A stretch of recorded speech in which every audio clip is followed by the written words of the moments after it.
Nick Fury, Samuel L. Jackson, head of S.H.I.E.L.D,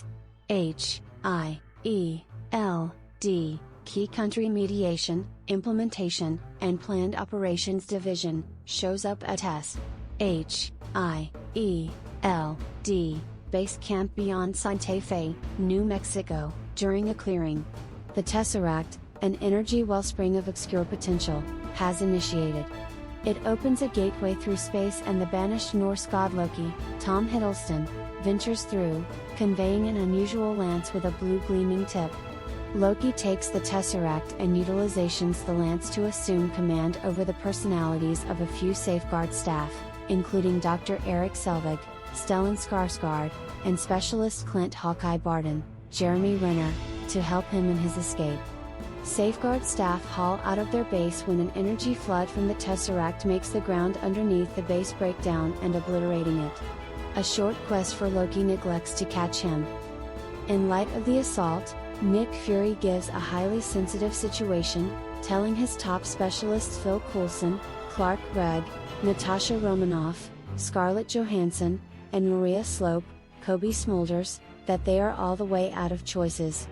Wrath hauls Romanoff and Coulson out of their particular tasks and sends them to find the legends he really wants to go against Loki.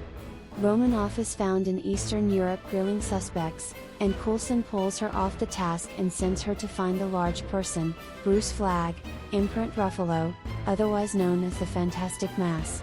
Flagg has been living in banishment in India, working for an emergency clinic in Calcutta helping debilitated individuals, and enjoys found inward harmony doing as such. Romanoff enlightens Pennant concerning the Tesseract and its disastrous abilities. As the world's master on gamma beams, Standard is their most obvious opportunity to track down the block's area. During a video talk with the World Security Chamber, the bosses who run S.H.I.E.L.D, Wrath is barbecued about his arrangement to achieve the Vindicator's drive. The WSC are irate, saying that it's some unacceptable thing to do and these individuals won't ever cooperate collectively. Anger says they have no other choice and this is their main any desire for overcoming Loki. The bosses hesitantly concur. Steve Rogers, Chris Evans, then again, is moderately simple to find. S.H.I.E.L.D, has been monitoring him since he was found in the ice yet alive. Fury goes to welcome Rogers at his exercise center where he finds he doesn't rest. Fury lets Rogers know that he will track down an instructions bundle about what's happening back at his loft. Tony Obvious, Robert Downey Jr., is found in another Iron Man shield that has submerged capacities. He is introducing another electrical association that will take his place of business totally off the electrical framework, permitting it to become self-supporting. He's welcomed at his office by Pepper Potts, Gwyneth Paltrow, who lets him know that it's night out on the town. Tony maintains that Pepper should know how it feels to be a virtuoso, and after a contention about how much credit she ought to get for thinking of the unmistakable pinnacle thought, night out is off. Coulson shows up, and Tony rapidly and more than once attempts to remove him. Coulson hands Tony a PC with every one of the information on it about all that is going on. Pepper chooses rather to go to Washington, D.C. to get the drafting licenses for the following two structures for distinct pinnacle, as it appears Tony has schoolwork to do, and a great deal of it. On the plane to the GOT area, a plane carrying warship that can switch over completely to a flying plane carrying warship, Coulson is enlightening Rogers concerning how it's such an honor that they found him and informs him regarding his Chief America exchanging card assortment. They then, at that point, make a beeline for the helicarrier and Rogers is acquainted with Dr. Bruce Pennant. The two then, at that point, can't help thinking about what sort of ride they're in for. Rogers believes it's a submarine, yet the last thing Dr. Flagg ought to ride in is a lowered, compressed metal holder. The transporter takes off. Ready, they are informed that Dr. Selvig and Loki have been followed to Stuttgart, Germany. Rogers' most memorable task is to go to Stuttgart to capture Loki and welcome him on board the helicarrier. Loki is at a conventional dark tie function at a craftsmanship exhibition hall where he is capturing a specialist who harbors the component they need to make the Tesseract work. While Dr. Selvig makes an interruption and Hawkeye kills the men monitoring the structure, Loki does his arrangement. Outside, he is training the regular folks present that they need to stoop before him, or the consequences will be severe, and that opportunity is life's incredible falsehood. Notwithstanding, one elderly person stands up in rebellion, and Loki plans to strike him down. Nonetheless, the killing shot is flawlessly hindered by the safeguard of Rogers as Skipper America prior to moving to defy the god. As Rogers fights Loki, Tony makes his entry to the tune of AC/DC's Use Deadly Force with full Iron Man weapons attracted to thump down the god and trying Loki to take action.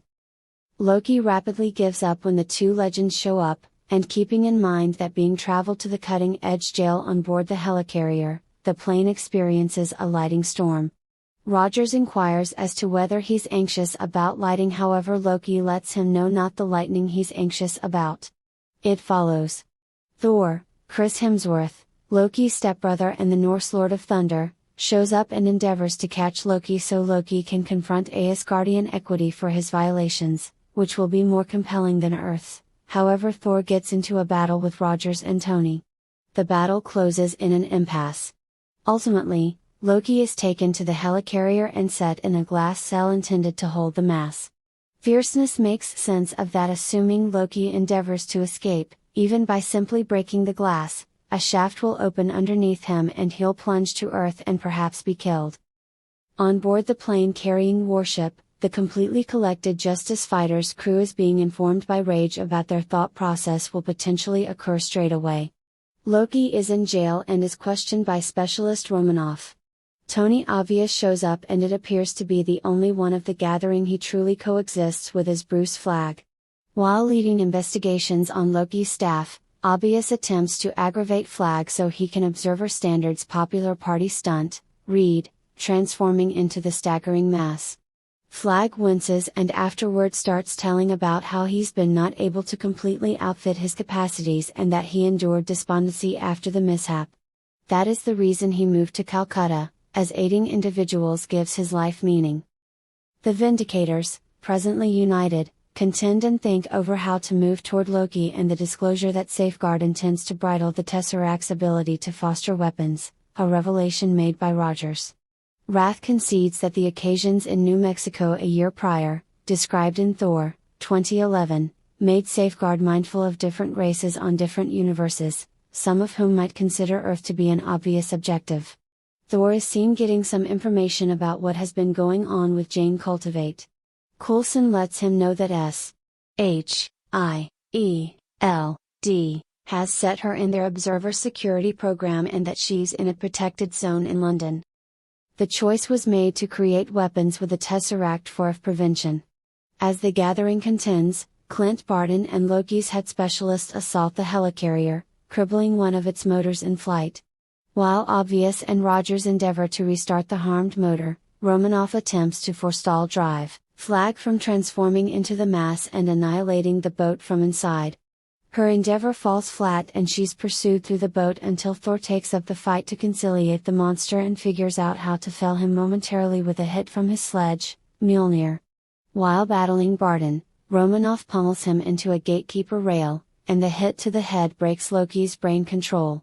After the mass tumbles from the boat, Thor is fooled into Loki's holding cell by Loki himself, who has recuperated his staff and delivers the cell and permits Thor to plunge. Loki is held under control momentarily by Specialist Coulson, but on the other hand is deceived by one of Loki's holographic projections. Coulson is betrayed by the genuine Loki.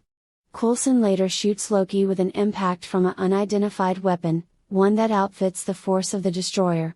Coulson passes on while Fierceness attempts to save his life. Thor escapes from the cell a brief instant before it raises a ruckus around town. Pennant awakens in his human structure subsequent to colliding with an unwanted plant. Rage utilizes Coulson's evident demise to propel the Justice Fighters to fill in collectively. Unmistakable, and Rogers understand that basically crushing them won't be enough for Loki. He wants to overwhelm them in an exceptionally open manner to approve himself as leader of Earth. Utilizing a gadget worked by Dr. Selvig, Loki opens an entry to the Chittery homeworld over Manhattan, bringing a Chittery intrusion. By and by the gathering's trivial contrasts eclipse their capacity to impart collectively, particularly with Pennant presently absent. While in a contention with Rogers, Tony at last sorts out that Loki is a maximum capacity diva, and that he's clearly settled in at the highest point of Distinct's office. Natasha, tragically shows up after the expected time similarly as Dr. Selvig has opened the entryway. This releases Loki's military and the situation becomes ridiculous. The military is gigantic and they can't all ward them off however much they are entering the world's climate. Tony Obvious fortunately appears, as does Bruce Standard. While battling, Rogers dispatches NYPD police to coordinate residents into the underground passages and sewers. In the interim, the mass crushes, and Tony shows up at Obvious Pinnacle where he endeavors to slow down Loki with a beverage which is utilized to undermine and threaten him.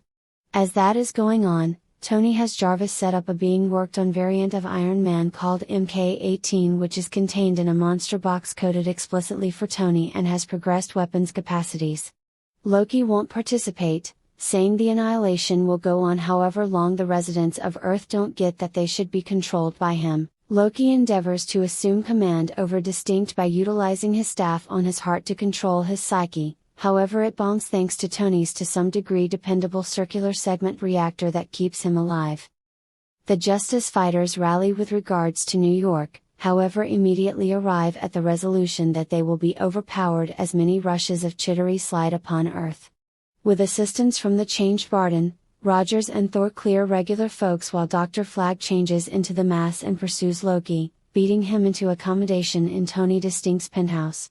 Romanoff advances, with a little assistance from the Chittery, to the gadget that holds the entryway open, strategically placed on the top of the obvious structure, and hits Dr. Selvig over the head, liberating him of Loki's control. Dr. Selvig uncovers that Loki's staff can be utilized to close the entry. As that is going on, Mass stands up to Loki, who won't be threatened by such a monster. As Rogers taught, Mass crushes Loki into close to obscurity. That permits Romanoff to get the staff and go to the rooftop to close down the entry. While Romanoff is getting the entryway, Obvious is getting the border. In the interim, with Rage on a phone call to the chamber, Wrath upbraids the board's choice to send off an atomic rocket at Manhattan. Anger has a go at all that could be within reach to prevent the board from sending off nukes, in any event, obliterating 2 planes that are taking off from the helicarrier. Tragically, as he's going to shoot on a third, it moves away and dispatches an atomic weapon. Tony captures the rocket and he knows precisely where to put it, he flies it into the entrance. While in the entryway, Obvious trains Jarvis to attempt Pepper one final time.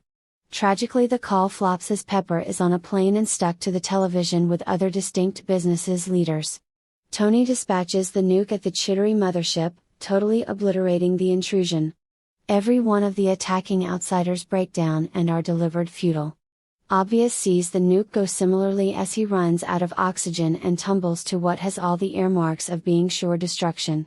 Fortunately he figures out how to get away from the gateway similarly as Romanoff can effectively close it. When back in the climate it seems to be Tony won't make it, however is saved by the mass thanks to mind-blowing timing. A shocked Distinct, stirred by the mass thunder, offers to take the group out for shawarma, however they choose to secure Loki first. The Vindicators head out in a different direction. Romanoff, Rogers, and Hawkeye return to working for S.H.I.E.L.D. Tony and Pepper are seen modifying Obvious Pinnacle and are dealing with the following period of the venture. Thor accompanies Loki and the Tesseract back to Asgard where Loki will stand numerous preliminaries for atrocities from both Asgard and the Chittery. In the meantime, various television news reports recap the occasions encompassing the Justice Fighters, and keeping in mind that they've become overall legends for some for their endeavors in New York, others are unfortunate and need to realize who will get a sense of ownership with the destruction. On another video telephone call with the World Security Board, Wrath is being saluted, however they additionally barbecue him that now their mystery's out, this gathering is excessively risky for the world to deal with. Furthermore, Fury is happy, what occurred in New York is an admonition. An admonition to all worlds that in the event that they attempt to go after Earth, S.H.I.E.L.D, is there to guard it. What's more, they have recently the group Fierceness likewise tells the S.H.I.E.L.D board that the Vindicator's whereabouts are done being followed. They've procured a time away, however will be called back when required. He additionally lets the committee know that the Tesseract is where nobody on Earth can at any point track down it. In a mid-credits scene, the Chittery Pioneer Different lets his lord know that there is no point in going after Earth, as battling the Vindicators resembles seeking passing. His lord turns, uncovering himself to be Thanos, an admirer of the exemplification of death, grinning at the opportunity to court her with more death toll. After additional credits, the Vindicators are shown eating together in a shawarma joint. The group seems worse for wear and nobody talks.